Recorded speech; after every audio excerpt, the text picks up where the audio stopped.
and of the day so far. Are you ready? We call for independence for the Scottish people. No responsibility more defines a generation than its responsibility to leave a legacy of hope and possibility. Our generation has a historic opportunity to leave such a legacy. It is for us to choose not a government, but a future. We are offered two. One warns us not to risk the attempt to be a better society. One asks us to hope we can be.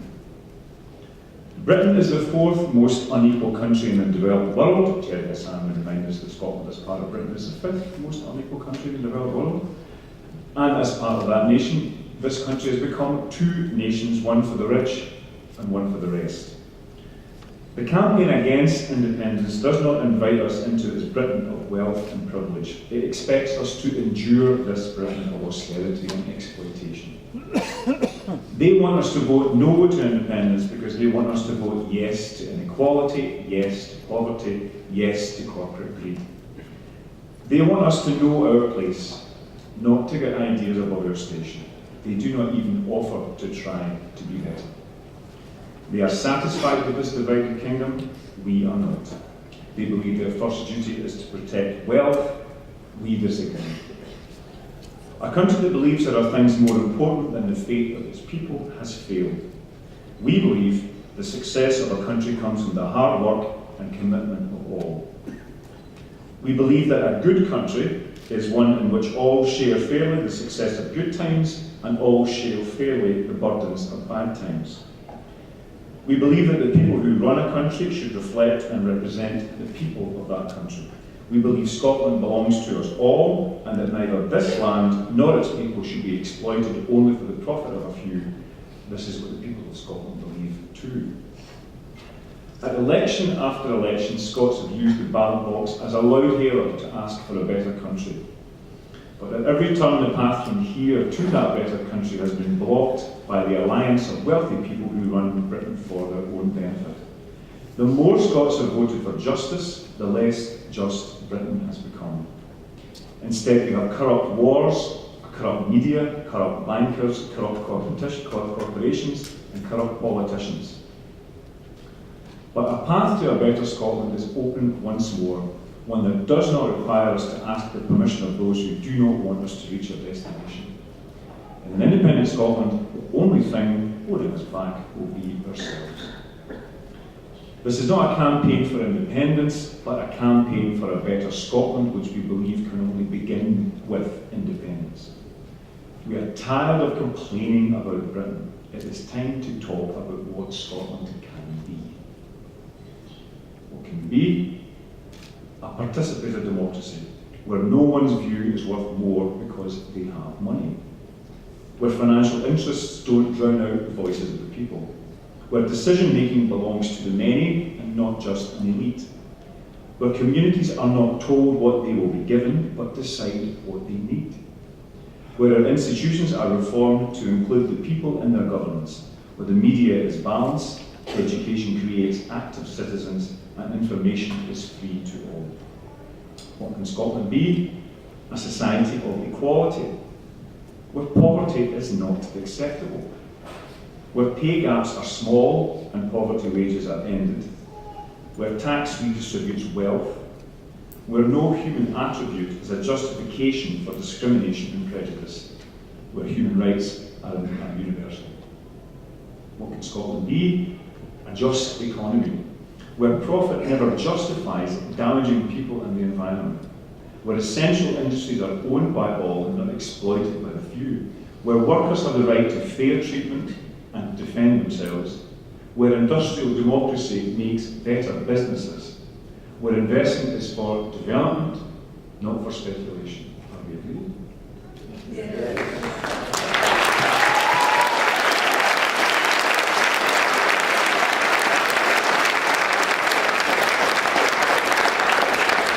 What does more?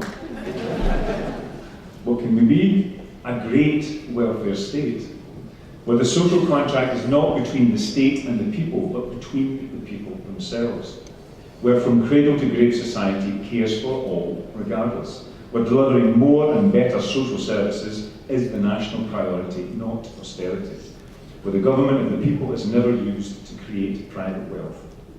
What can Scotland be? A good neighbour, where we seek to work with nations around the world to resolve global inequality, climate change and conflict, where we never join international alliances for exploitation and war, where we work to reform and democratise our multinational institutions, where we see our deeds, our national culture and our values as a message of hope. What can Scotland be? It can be a moral nation, where mutuality, cooperation and fellowship define our relationships, where we are good stewards of our country and hand it on to the next generation in a better state than we inherited, where our values are not dominated by greed, selfishness and disregard for others, but by patience, generosity, creativity, peacefulness and a determination to be better. Agreed?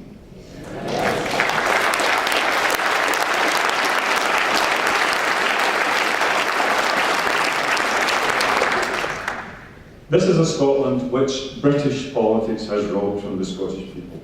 We want it back.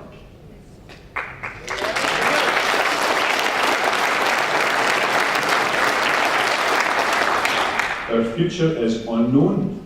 Good. Because only in uncertainty can hope and possibility prosper. We choose the chance to fight for a better Scotland. We reject the offer to endure more of the same indefinitely. Who are we? We are socialists, feminists, trade unionists, Greens. We are from the peace movement, from anti-poverty campaigns, from anti-racist groups. We are community activists, civil liberty campaigners, the equalities movement and more. We may be the occasional cultural entrepreneur who wants to put the markets at the service of society and sell a few things to people. That's okay too. We are a people who want to see a better and fairer Scotland. We are the Radical Independence Campaign, are we not?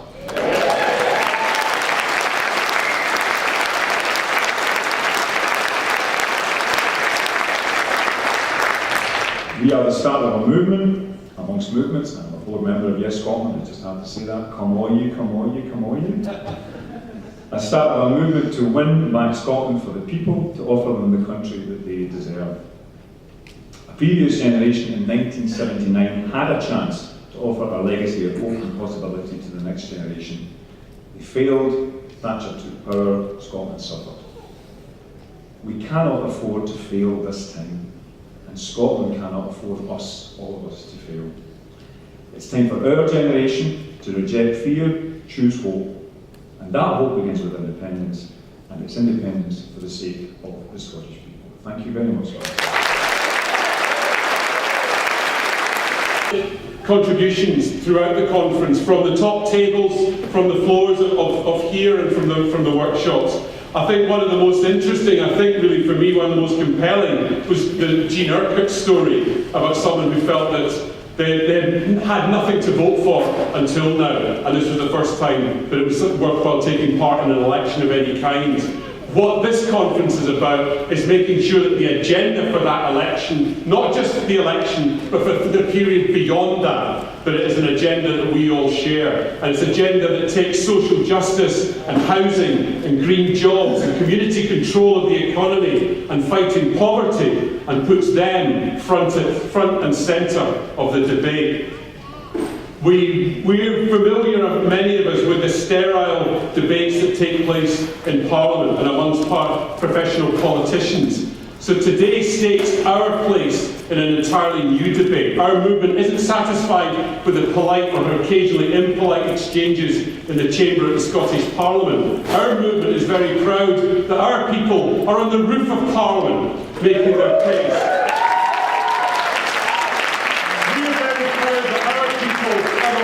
Outside Parliament, lobbying for the politicians to save the jobs of disabled workers that Susan Archibald spoke at and spoke at very, very eloquently. Our movement is proud to include those who lobby outside Parliament, and those who take to the streets, as we heard earlier on, thousands of them marching through Edinburgh for equality and for equality in marriage. Those who take to the streets this morning here in Glasgow to condemn racism and to celebrate our diversity. So this conference is the start of a new movement. We're not a party, we're not an alliance, we're not a coalition, but we are more, much more than just this conference. And to help illustrate some of that, I'm going to call on Rob McAlpine from the Scottish Left Review to speak now.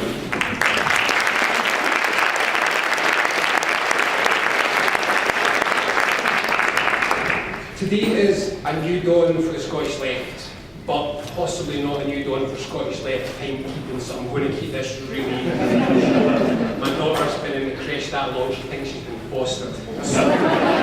There's so much I want to talk to you about today, so many things, but there's no time. I really do want to keep this very tight, people have to go home, so I'm going to limit it to just one thing, and that's what I want to talk to you about as from my professional career. I run the Jimmy Foundation, I'm director of the Jimmy Foundation, which is a left think tank, and we're going to be doing a lot of important work next year on the question of what can you do with independence. Not what is the currency, not what is the transitional rate, it's not that.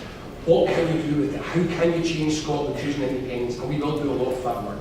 But prior to that, for the last 15 years, I was a political strategist, political lobbyist, media relations, and that's what I want to talk about. I want to talk about how we win, because I'm sick of losing. I am sick of watching Scotland being taken out from under me by people who do the things that win, do the things that work. We've got to learn, we've got to do that too. So how do we win?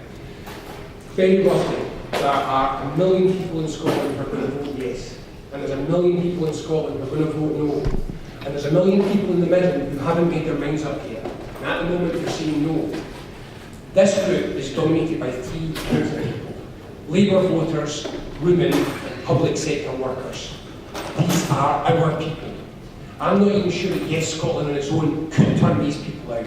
Yes Scotland is doing wonderful work in setting up a structure on the ground, but it does speak with an upper middle class accent, and that's not who these people are going to hear from most. These are our people.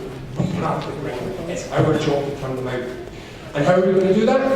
Well, what we're going to do, we're going to stop talking, like we sometimes do in the left a little bit, about anti and protest, and this is what we don't do, and we're going to try and turn this around, because this is going to have to be a positive story. We are not a party. We are not an alliance, and we're not even an organisation. Primarily, we're an idea. The idea that Scotland can be better. A story about a way we get from this place here to somewhere that's better, part of that story being independence. Now, how we win this, tactically, strategically, is to tell a better story than the other side. People sometimes talk about stories as if they're not important, but they are the most important thing. A story is much more important than facts and figures and endless amounts of information. A story that tells people how they go from where they are to where they want to be is at the heart of democracy more than anything else. Democracy is about stories. Now, the Better Together campaign is doing everything it can to kill stories, to turn everything into a tale of impossibility. Can't happen, won't happen, fact, figure, this. That is not a place where we can ever win this. But we can win this easily if we take it as a story. If we reach out to people and we say, you're pissed off. We know you're pissed off. We're pissed off too. And you know what you're pissed off at. You know the corruption that has led Britain into the state it is just now. And you know in your hearts, almost everybody knows in their hearts, the structure of the British state which causes that. So we've got to take that, we've got to turn it into a story that explains to people why it is that voting yes is something that makes a difference to them, not because it's got 500 quid in the back pocket. I have no patience for that fatuous poll. That is a misreading of what people say. They're not saying, I want 500 quid and I'll vote yes. They're saying, give me the reassurance, my life will be better, will be okay, and I'll take the leap. And that's the story that we've got to tell. And it's all rooted in one crucial fact, which I still can't get my head around. Britain is the 4th most unequal country in the developed world. This is unbelievable. Other countries with our wealth don't have poverty that we've got poverty. These are decisions. We choose poverty, or rather Westminster chooses poverty. We've got to let people understand You can choose other things. You can choose a different kind of country. And we have to let them understand how we get them from here to there. So let's do that. Let's start to work to build good stories. Let's be professional.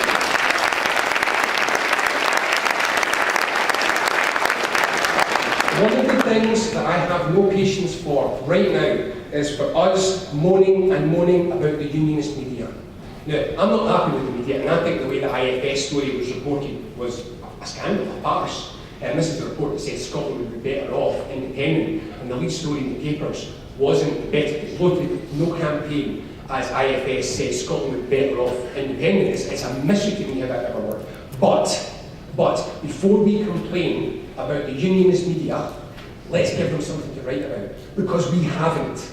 Let's be honest here. How many of us have picked up a phone and spoken to a journalist to try to develop a positive story about what Scotland could be? A left-wing perspective for what this country could be. And until we do that, we won't win. Because that's how you win. You win by engaging with people. And you have to engage people by working hard to make a story which they can hear. For the last 10 years, we've marched, we've been anti-capitalist, we've been anti-war, and these things are causes that I'm enormously proud of. But we've got to stop marching and start reaching out and talking, finding the language, the accent, the personality that will explain to those people that we turn, Labour voters, women, the public sector workers, finding a story in a language which will let them understand what Scotland could be. We have got to be much more focused and professional and work hard to win this campaign. And here's the really encouraging thing. As we work together and we learn this, and we go through the processes that we need to go through, we need to train. We need to learn how to do this. We need to learn the ways we go about influencing the public agenda. And when we do, you don't forget it. It will win as a referendum. And afterwards, we will have worked together closely for 2 years. I mean, this is amazing. I thought by this time of the year I'd be talking to 24th corner again. I can't believe we're still here. Honestly, the commitment has been absolutely wonderful. And this time next year, I think we'll be in the Royal Concert Hall or the SECC. There is so much interest.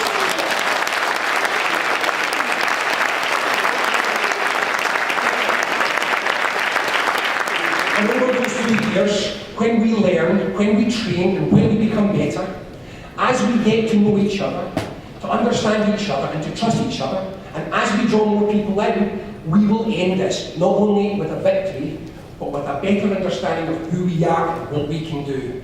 Our inferiority complex will be gone. We will understand that we can work together.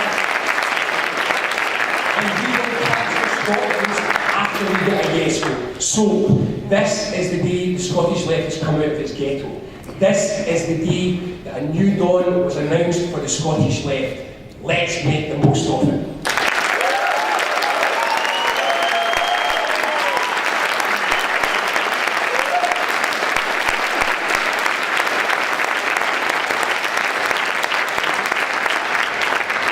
Robin, thanks very much. So we're going to move on now to a look at some of all of the workshops that took place during the day. Now these are just going to be, because of time, they're going to be very, very brief.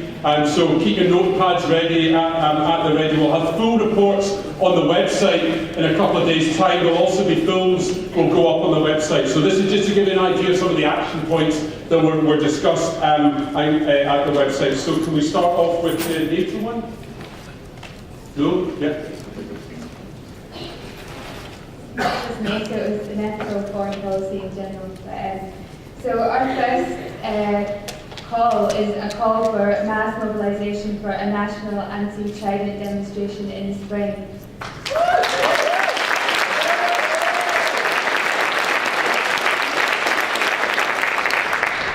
And the second is a call for the creation of an alternative radical white paper on foreign policy and defence to be released at the same time the SNP released their white paper.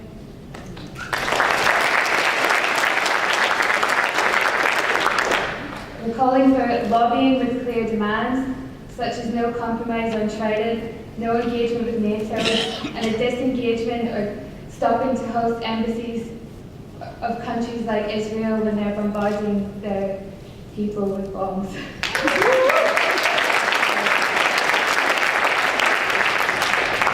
And there's a more general call for a cancellation of third world debt and to be sort of leading the world in that call. And a call for the creation of new, more radical international trade treaties and revisiting the sort of things that the World Trade Organization and stuff like that are doing and what we endorse as a country. So that's it.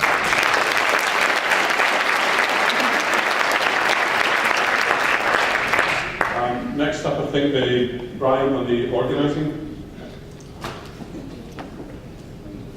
Sorry, I thought it was going to be in order.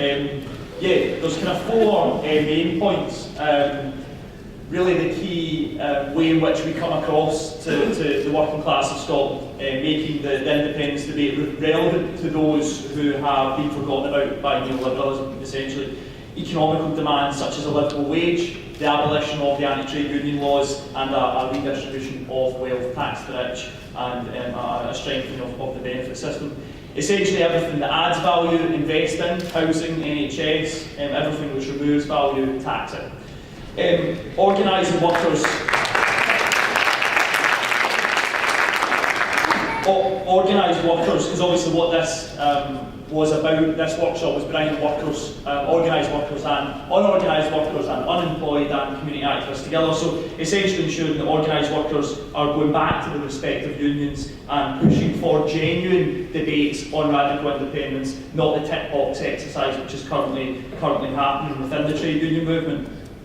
The importance of solidifying the relationship between the organised trade unions movement and the community campaigns which still exist. Ultimately, it's about bringing the passion and the militancy of this conference out onto the streets, out into our towns and villages, to establish RIT groups which will seek to rebuild our communities and shape the Scotland that we really want, a radical one. Cheers.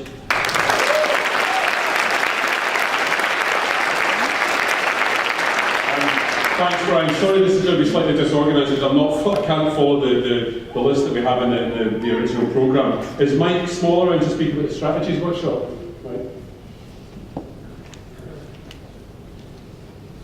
Thanks very much. We had a few ideas that came out of our workshop. One was a brilliant idea for a Nicaraguan-style crowdsourced constitution process for gathering ideas from across Scotland. There was a feeling that there was no need for a new replica of the Yes Scotland from RIC, but yes to more brilliant events like this. There was some reflection on learning from the poll tax and building a mass community-based movement. We talked a bit about taking over public space and filling the visual space with positive energy and ideas, and it was decided that it's time to take down the Union Jack after the last year. We talked about the need to embrace the justifiable anger that exists out there, and we need to put the political class that brought you 30 years of Thatcher on trial.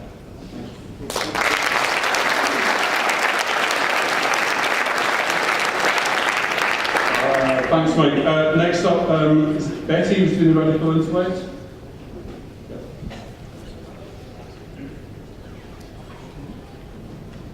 So basically talking about education and how radical independence offers an opportunity to break away from the austerity measures that harm the most marginalised in society at a disproportionate rate. Also encouraging real student and worker solidarity with a view to supporting other international students against fees which rise and are not fixed for them. Real education to encourage critical thought through all education for all ages. Education to be seen as a tool of empowerment to create and encourage social change. And lifelong community education to be seen as intrinsic, not just part of the economic model for education. And then one proposal for on the 5th of December when Osborne announces his next series of cuts, to call for international action against those cuts.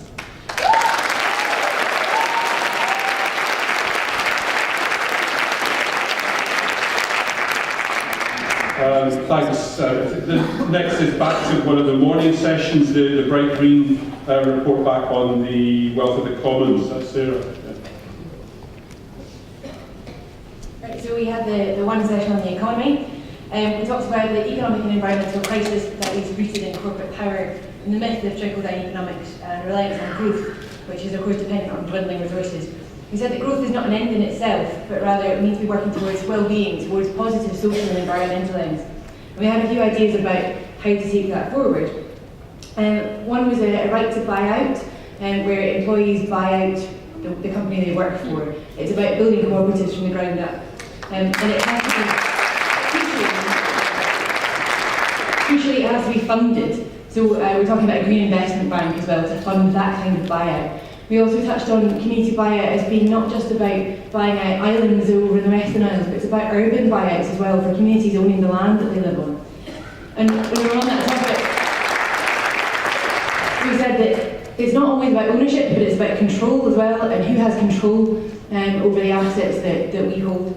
We talked a bit about participatory budgeting, which is a fairly new concept to some people. It's basically about giving power to the people. It's about our state institutions and the people that hold power, people with the money, saying to communities, here's your money, how do you want to spend it, and we'll deliver it for you and with you.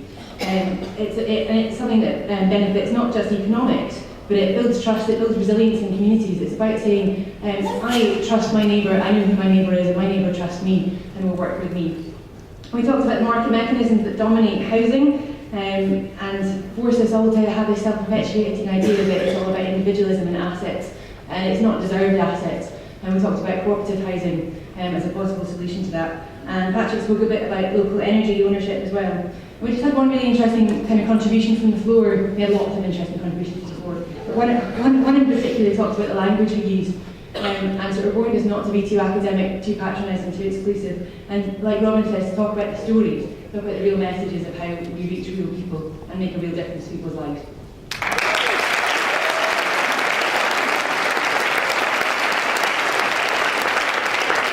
Thanks, Sarah. Another session from this morning on the Scottish Republic. Tom.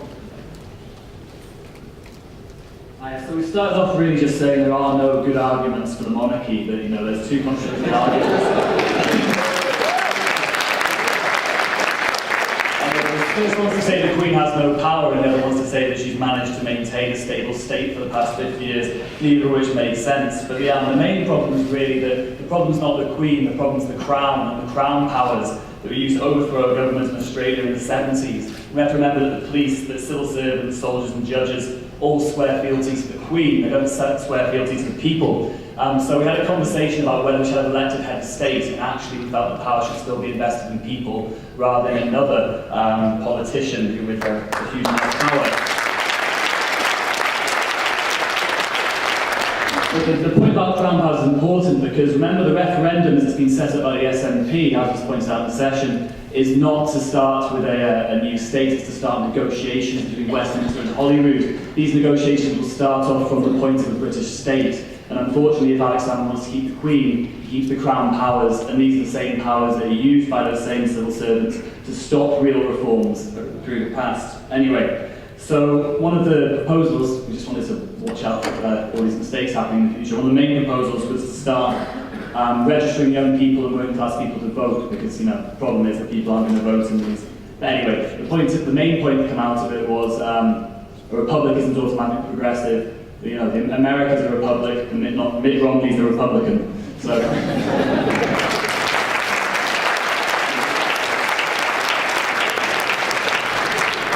Thanks, Tom. Next up, the art debate. Sinead.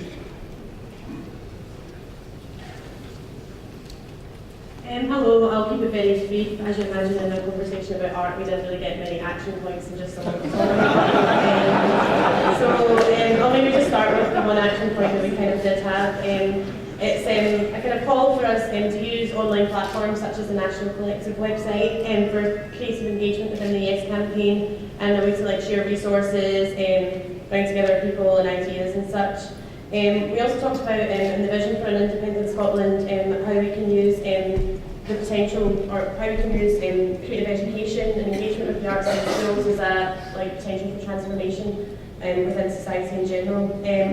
We also talked about how we can address the suppression of the Scots languages and histories and the effects that's had on local communities throughout Scotland, and also quite some interesting points about broadcasting and how our broadcasting structures would function in independent Scotland, and I feel this could lead to stronger creative industries in Scotland to try and keep some of Scotland's creative talent in here. So that's really much it.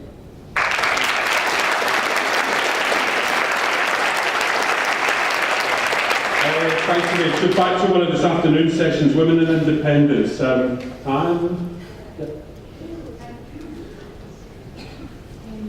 Right, first of all, can I say I'm finding this quite nerve-wracking, but I have to pinch myself and remember that 22 years ago on the Thursday night, I chaired a meeting in the Glasgow City Halls. 1,300 people turned out on that very night, and the reason they turned out was because Maggie Thatcher had to resign because we successfully, the common people, united and we get rid of the hated poll tax.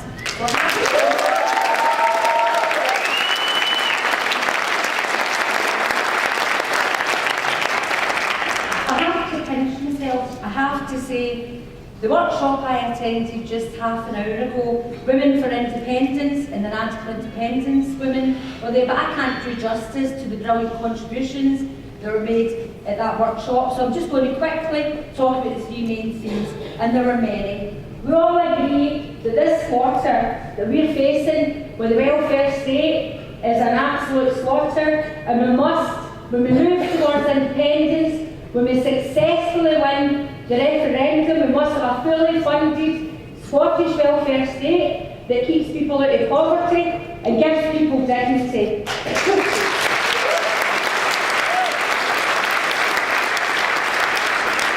And the absolute priority for a future Scottish independent state, the very first thing, they must re-establish universal free scale meals for all the ways, the length and breadth of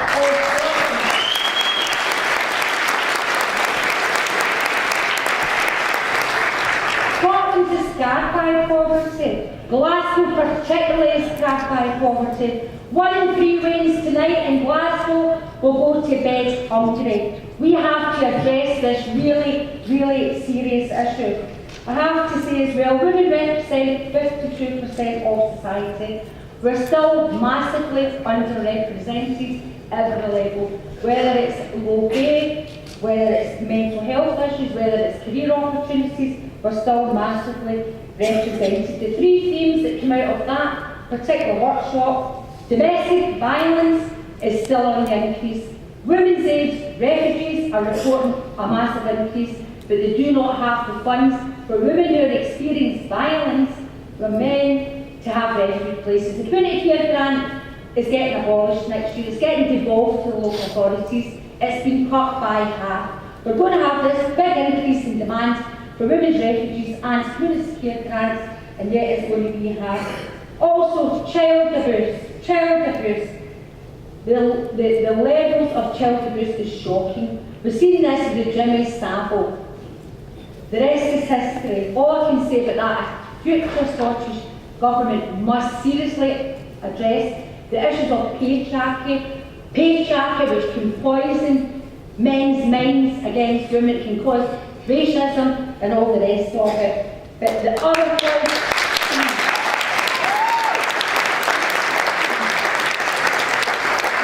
point, I'd like to make, our sister, comrade, said, we need to look at the issue of rape. Still in this society, in Scotland today, only 2.6% of rape convictions get convicted. An absolutely scandalous situation. I was asked to attend a conference 3 years ago by the Scottish Government. Myself and another laywoman attended that conference. It was on the Sexual Offences Act. It was chaired by Elise Angelini, who was called Lord Angelini. Don't know why she was called Lady, maybe they didn't invent it, but it was chaired that. Ken McCaskill spoke from the top table, and I have got to say, he was very, very passionate about these horrendous low levels of rape. He made the point, this will not be tolerated in the future. We must address this very serious issue of rape amongst women and rape amongst men. So just want to finish up by saying another issue, fuel poverty. It's absolutely disgraceful in an oil-rich country like Scotland. We get hundreds of thousands of people who have died as a result of fuel poverty. We must challenge the profits of the Big Six. We must get rid of these absolutely horrendous prepayment meters, which is another form of abuse. You're in your home and your lights go out. You've got no access to boiling a kettle. You've got no heating. You've got absolutely living in the darkness until you can top up that prepayment meter. A future independent Scotland must challenge the profits of the Big Six, and I think we very quickly have to look at bringing electricity and gas under public ownership. Just the last one.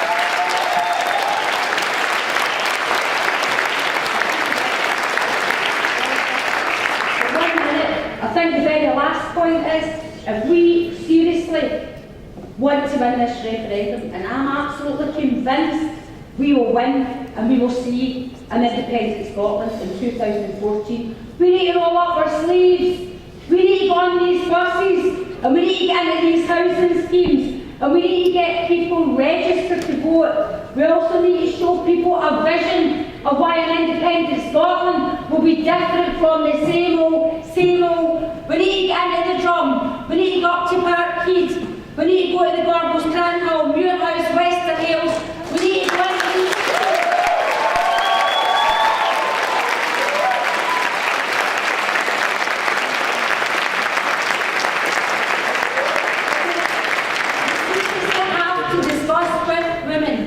We have women are the most undecided voters just now, quite rightly.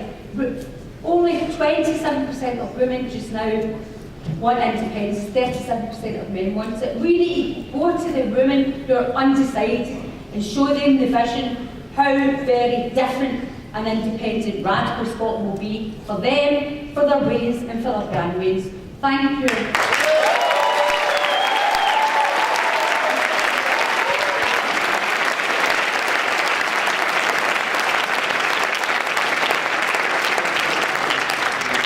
Thanks very much, Anna. Thanks a lot. The Fortress Britain is Laura. Okay, thank you very much. 5 quick key points that came out of the workshop on Fortress Britain. The first 2 are proposals that Unity are currently putting forward, and I'm sure you can find out more about these from them. The first one is that we demand that all rights are returned to asylum seekers. So that is national insurance,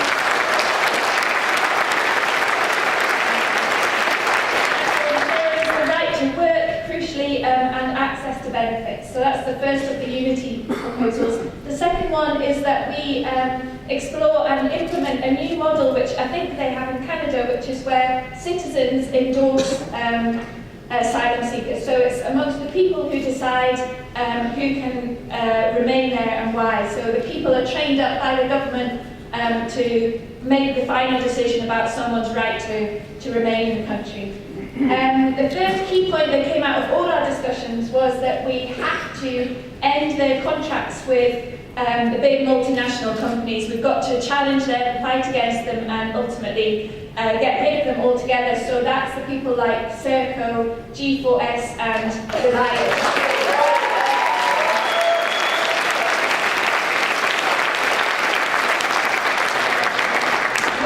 You all know we don't need to discuss that they are huge multinational, unethical companies that have really violent treatment against working people. So that's a really important step. They're completely inhumane in what they do. The fourth key point was just that legislation is all very well, but as always, education is a key for change. So we need to keep up the debate outside the political forum about asylum. asylum and borders, and really change people's attitudes that way. Finally, just to end on the fact that the battle has got to start now. So here in Glasgow, we've got a really proud history of championing the rights of asylum seekers and welcoming them. And we've won battles in the past by uniting together. We've got that evidence, and it's what we need to do now. But we need to start shaping and moulding the kind of vision of an independent Scotland we want to see pretty quickly, because we can't wait until the point where there's a referendum and we have to vote. We have to unite again and be ready to fight again to ensure that there's a different and a better Scotland ahead of us.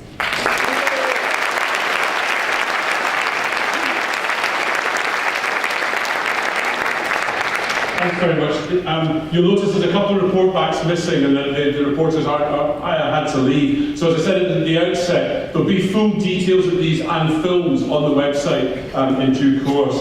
So do look out for them, and make sure you stay involved.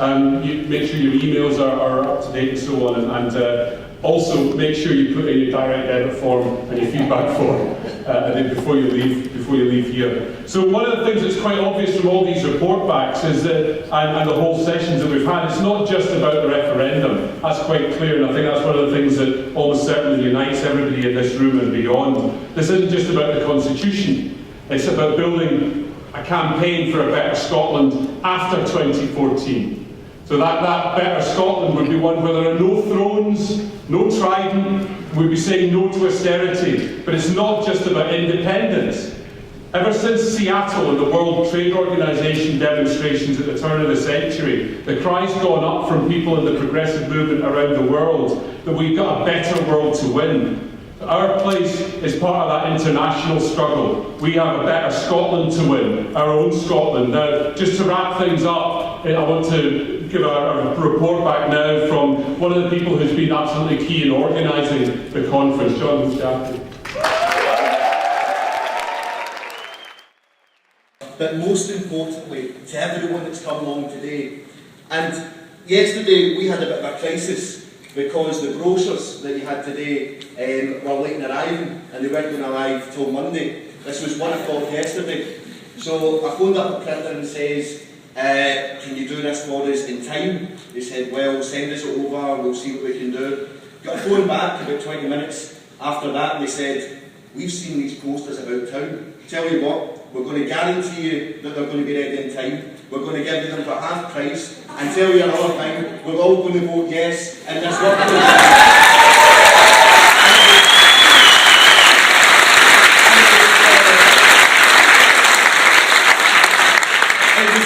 it was at that point where you started getting a bit terrified about what might happen the next day, that actually people might turn up to this damn thing, and then we might actually have a discussion which would be conducive to looking forwards towards a better Scotland.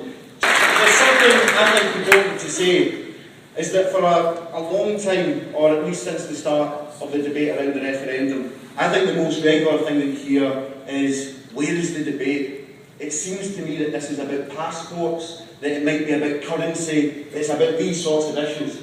Today is the antidote, because today, I think for the first time, really for the first time, since the start of this independence debate, we have come together and seriously discussed what sort of Scotland that we want to see. We've seriously put forward ideas, and as Pete says, they'll be reported back through the web pages and so on. Alex Salmond has today invited all of us to be part of the independence movement. If you look in the SNP website, he's welcomed Radical Independence campaign to the independence movement. And good that that's the case, because I think that we have to build a movement which is right across the board in terms of independence, but you won't build a movement that wins unless the stuff that we talked about today gets, as Anne Lynch talked about, into every single community right up and down Scotland.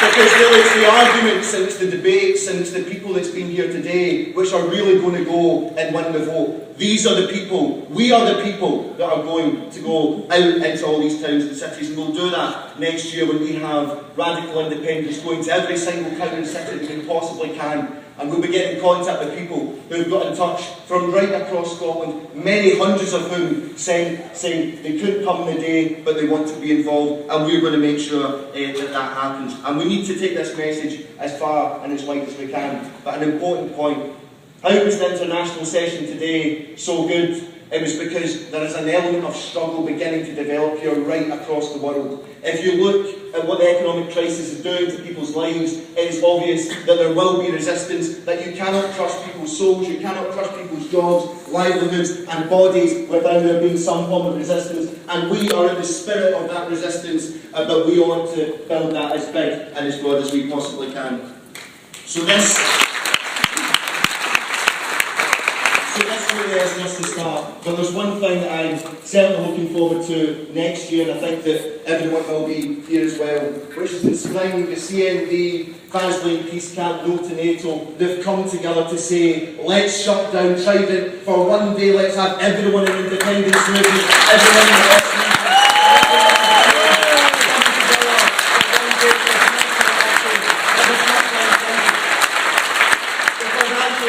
the Trident doesn't just help us because we save money and we can spend it on services, but it says something to the world. It says that we want a peaceful world order, and that Scotland can be the centre of that peaceful world order, and that's what we want to fight for. So how the hell do you conclude? You conclude, I think, and I think Anne Lynch actually said it the best, unless we actually go from here into every single locality that we possibly can, unless we continue to work together on this project that is going to bring about serious arguments, but not just arguments. I think that if we do this properly, that we can build not just an argument, but a movement, a social movement, that's not just about winning the referendum in 2014, but that after that, who knows what's possible, because we are going to build up a tidal wave of points of view which are saying yes to the welfare state, no to austerity, no to Trident, no to war, but most importantly, yes to an independent Scotland that puts people before profit. Another Scotland is possible. Let's go from here and build it.